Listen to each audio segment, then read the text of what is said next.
নমস্কার, আশা করছি আপনারা সবাই ভালো আছেন। রিম্পাস সিম্পল লাইফস্টাইলে আপনাদের স্বাগত জানাই। চলে এলাম নতুন আরেকটা ভিডিও নিয়ে। সকালবেলা উঠেই রান্নাঘরে চলে এলাম। আজকে খুব তাড়া, রান্না করে বের হতে হবে। মেয়ের আজ আবৃত্তির পরীক্ষা আছে, তাই রান্নার জোগাড় করতে বসে গেলাম। এখানে বিট কাটছি, বিট গাজর ভাজা করব আর ডিমের তরকারি করব, তাতে একটু ফুলকপিও দেব। এরকম আমি দিই, খেতে খুব ভালোই লাগে। ফুলকপি কাটা হয়ে গিয়েছে, এবার বিট গাজরটা কাটছি। এটাকে কেটেই রান্না বসিয়ে দেব। আর এগুলো হলো গতকালকের বাজার, হলুদ গুঁড়ো আর ভদুদের মুড়ি। বাড়ন্ত হয়ে গিয়েছিল, নিয়ে এলো। এখানে বাসনগুলো তুলে ফেলি, এগুলো সব জল ঝরে শুকিয়ে গিয়েছে।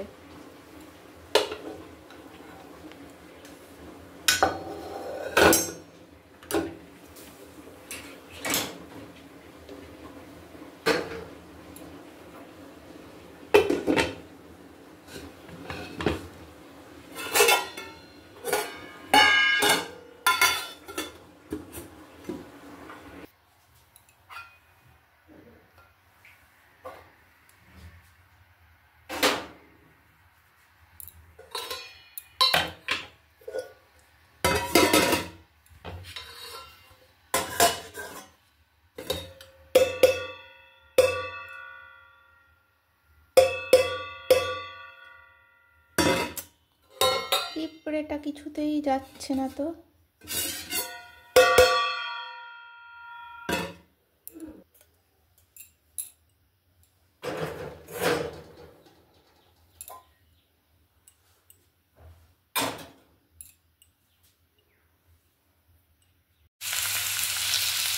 সাড়ে 7টা বেজে গিয়েছে আর আমিও রান্না বসিয়ে দিলাম। প্রথমেই বিট গাজরটা ভেজে নিচ্ছি, আর আমি এটাও রান্না করতে করতেই বাসনগুলো মেজে নেব, কারণ বাসন মেজে রান্না করতে গেলে অনেক দেরি হয়ে যাবে। এদিকে রান্না হতে থাকবে আর আমি এদিকে বাসন মেজে নেব।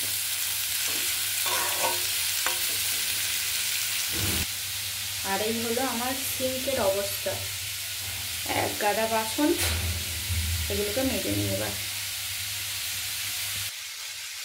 তার আগে তরকারির আলুটা কেটে নিই। তরকারির আলুটা তো কাটা হয়নি, এটাকে কেটে নিই।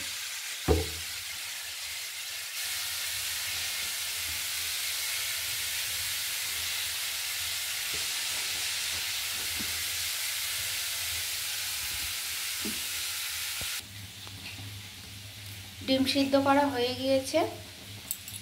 আজকে ডিমের তরকারি করব, আজকে আর চিকেন হবে না। আর এখানে ভদুদের মাছটাও বের করে রেখেছি। ওই এক পিস আছে, আর এই কন্টেনার থেকে আরও এক পিস বের করে নেব, নিলেই হয়ে যাবে। আর এখানে বিট গাজর ভাজা প্রায় হয়ে এসেছে। এবার একটু চিনি দেব, দিয়ে কিছুক্ষণ নাড়াচাড়া করে নামিয়ে দেব। দুটো অমলেট করলাম, দুটো ডিম ভাজলাম, আর ওই দুটো সিদ্ধ রেখে দিলাম, সিদ্ধ খাওয়া হবে। আর এখানে ফুলকপি ভাজতে বসিয়ে দিয়েছি, ফুলকপিটা ভেজে আলু তুলে দেব। আলুগুলো ভাজা ভাজা হয়ে গেছে। এবার এখানে পেঁয়াজ বাটা, রসুন বাটা, আদা বাটা, লঙ্কা বাটা, সব যে মশলাটা করেছিলাম একটা মিক্সিতে, মশলাটা দিয়ে দিলাম, আর একটু নুনও দিয়ে দিলাম। এবার এটাকে ভালো করে কষাবো। স্টিমেই করা আছে, ওই লো ফ্লেমেই ভালো করে কষাবো এটাকে। ধনে পাতাটাও কুচিয়ে নিলাম, এবার একটুখানি ধনে পাতা তরকারিতে দিয়ে দিই।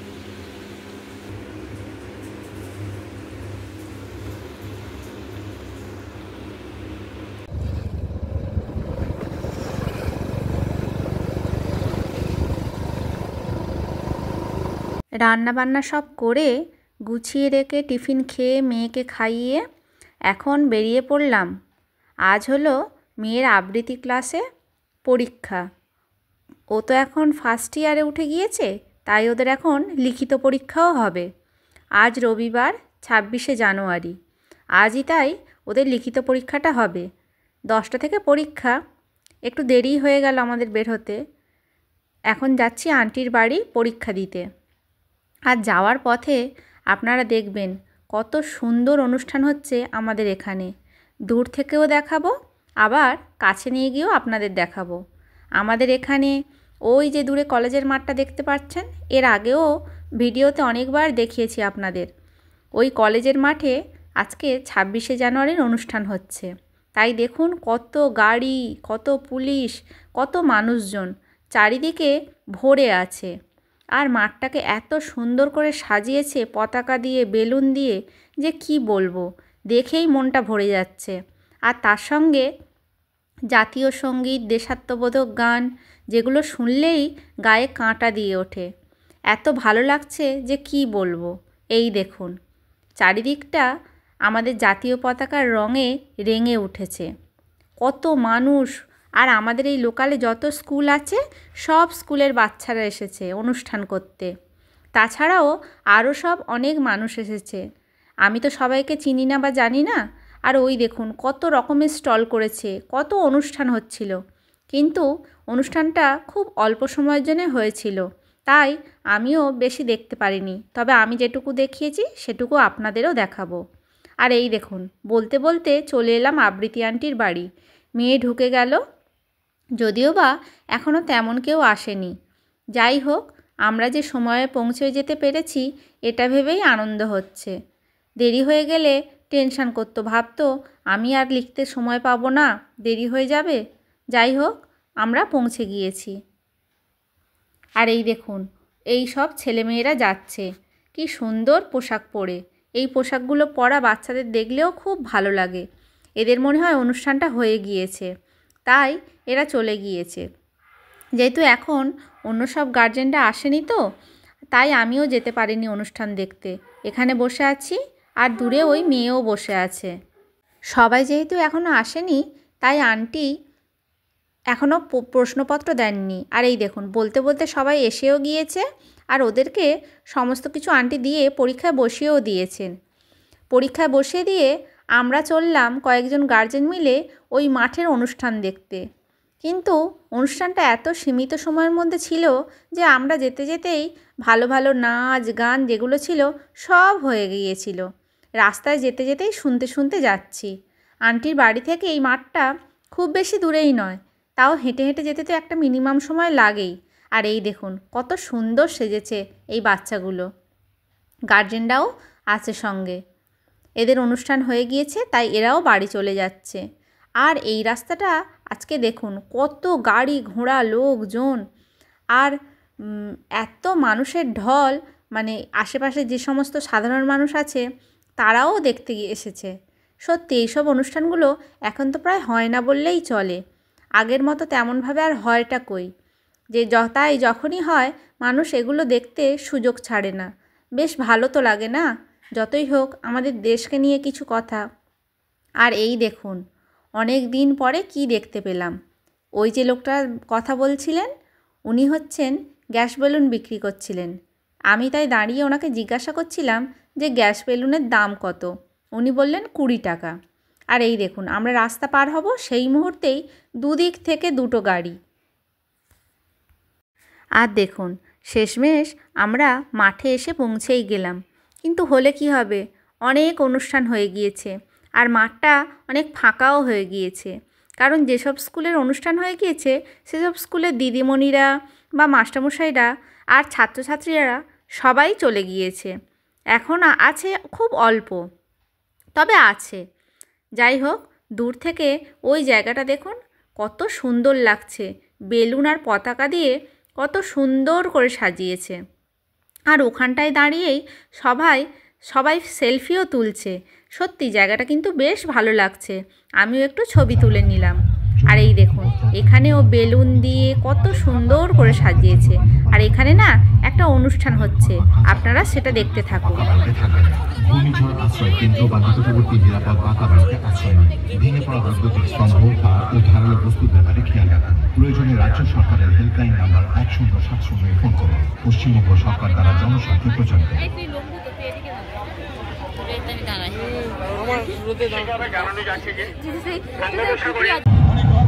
গাছপালা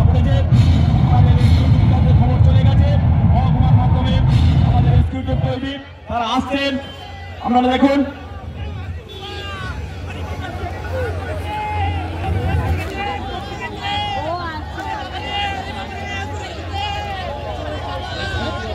উদ্ধারকারী দল এসে গেছে। উদ্ধারকারী দল তাদের সরঞ্জাম নিয়ে নিচে নামছেন। আপনারা দেখতে পাচ্ছেন গাছপালা চাপা পড়েছে, তার মধ্যে দিয়ে রেস্কিউ টিম একটা গাছ করে ছড়িয়ে ফেলছে দেখা যাচ্ছে।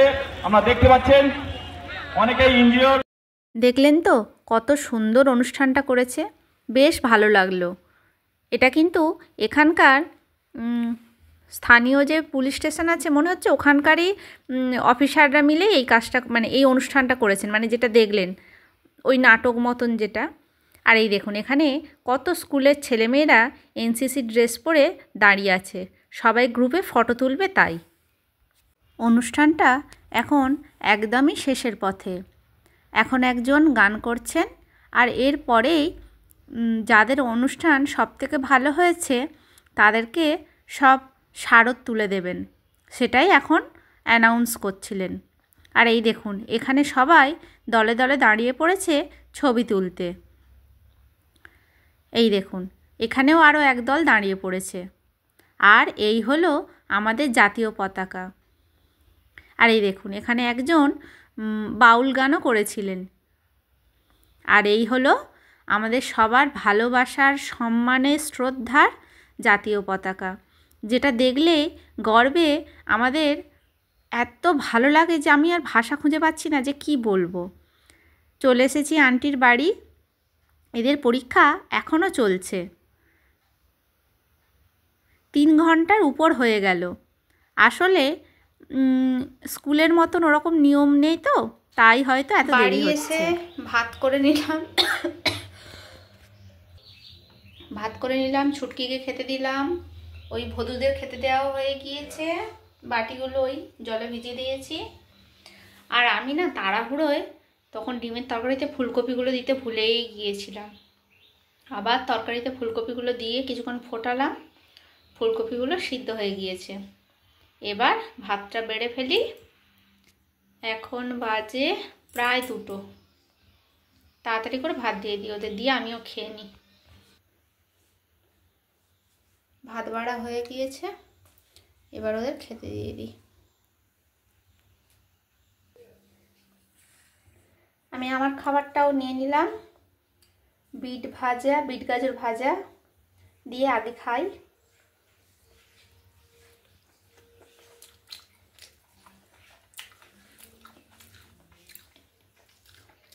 খুব ভালো হয়েছে বিট গাজর ভাজাটা, এটা তো সবসময় আমার খুব ভালো লাগে খেতে।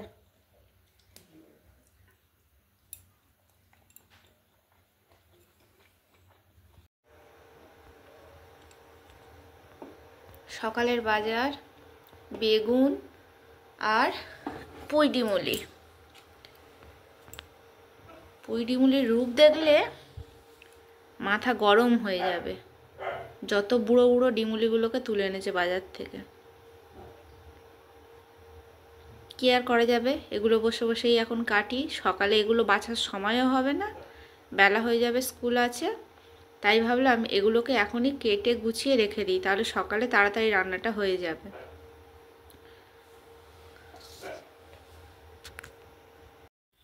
আবৃত্তি থেকে বাড়ি ফিরে ভাত খেয়ে লম্বা একটা ঘুম দিয়েছিলাম। জানি না কেন আজ না খুব ক্লান্তি লাগছিল। হয়তো সকাল সকাল উঠেছিলাম, তারপরে ওখানে যাওয়া, ওখানেই অতক্ষণ একভাবে বসে থাকা, ফিরে এসে আবার সংসারের তো কাজকর্ম থাকে না, সেইগুলো সেরে বিছানায় যখন শুলাম না তখন আর হুঁশ ছিল না। উঠলাম প্রায় সন্ধে। এবার উঠেই আবার তো সব কাজকর্ম থাকে, তাই মেয়েকে বলেছিলাম যে আজকে তোকে লুচি করে দেবো সন্ধেবেলা, কিন্তু আর লুচি করা হয়নি, কারণ ওর ভূগোল স্যার এসেছিলেন পড়াতে। স্যার এলেন প্রায় 8:30টার দিকে। এবার বাড়ি যেতে যেতে অনেকটাই তো রাত হয়ে যাচ্ছিল, তাই ভাবলাম এত রাত করে যদি লুচি খায় আর তখন যদি শরীর খারাপ করে, তাই লুচি করিনি দেখে মেয়ের তো খুব রাগ। কেন তুমি বললে করবে না কেন? আমি বলি এত রাতে খেলে শরীর খারাপ করবে, তোকে আগামীকাল করে দেব। আর এই দেখুন এখানে ডিমুলিগুলোকে বাছছি, ডিমুলিগুলো কোনটা নেব আর কোনটা নেব না না আমি ভেবেই পাচ্ছি না। যেমন বুড়ো বুড়ো তেমনই শুকনো, আর কিছু কিছু পচা পচাও ছিল। খুব রাগ হচ্ছিল। একটা বাজার দেখে শুনে যদি না ঠিক করে আনে বলুন, ভালো লাগে। যাই হোক, তারই মধ্যে বেছে বেছে নিচ্ছি, কি আর করা যাবে, ফেলতেও মায়া লাগে। আর এইসব করে একটু চা বসালাম। স্যার এসে গিয়েছিলেন, তারপরে স্যারের জন্য একটু চা করলাম। আজকে আমরা আর চা খাইনি। আর ওর বাবার একটা বিয়ে বাড়ি ছিল, ওর বাবার একারই নিমন্ত্রণ ছিল, বাবা গিয়েছিল। আর মেয়ে ভাত খেয়ে পড়তে বসেছিল। যেহেতু স্যার 8টার পরে আসবেন বলেছিলেন, তাই বললাম যে তুই রাত হয়ে যাবে, তুই ভাতটা খেয়ে আর বস। ও ঘরে বসে বসে ওর আবৃত্তির অনুষ্ঠান আছে তো, সেই স্ক্রিপ্টগুলো লিখছিল, আর আমি আমার কাজগুলো সারছিলাম। আর মাঝখানে দেখবেনই সকালের তরকারি করব বলে পনিরটাকেও ভেজে রেখে দিচ্ছিলাম, নাহলে সকালে পনির ভেজে তরকারি করতে গেলে অনেক দেরি হয়ে যায়। পুঁইডিমুলি কাটা হয়ে গিয়েছে। এবার এগুলোকে এরকম ঝুড়িতে মিলে রেখে দেবো। ওবেলায় ধুয়ে রেখেছিলাম নিয়ে আসতে, এখন আর ধোবো না। ধুই আর একবার ধোবো কাল যখন রান্না করব তখন। এখন এরকমভাবেই রেখে দিই। আগামীকালের জন্য তরকারি করার জন্য পনিরটাকে আজকেই ভেজে রাখছি, কারণ সকালে পনির ভেজে রান্না করতে গেলে অনেক দেরি হয়ে যায়। তাই ভাবলাম পনিরটা ভেজে রেখে দিই, একটু এগিয়ে থাকবে। পনির ভাজা কমপ্লিট। এবার দেখি আর কি কাজ পড়ে আছে, সেই কাজগুলো সেরে নিই। আজ আসি, আবার আসবো নতুন একটা ভিডিও নিয়ে। সবাই ভালো থাকবেন, সুস্থ থাকবেন। দেখা হবে নতুন আর একটা ভিডিওর সঙ্গে। আর আমার ভিডিওটা যদি আপনাদের ভালো লেগে থাকে, লাইক করে পাশে থাকবেন। ধন্যবাদ।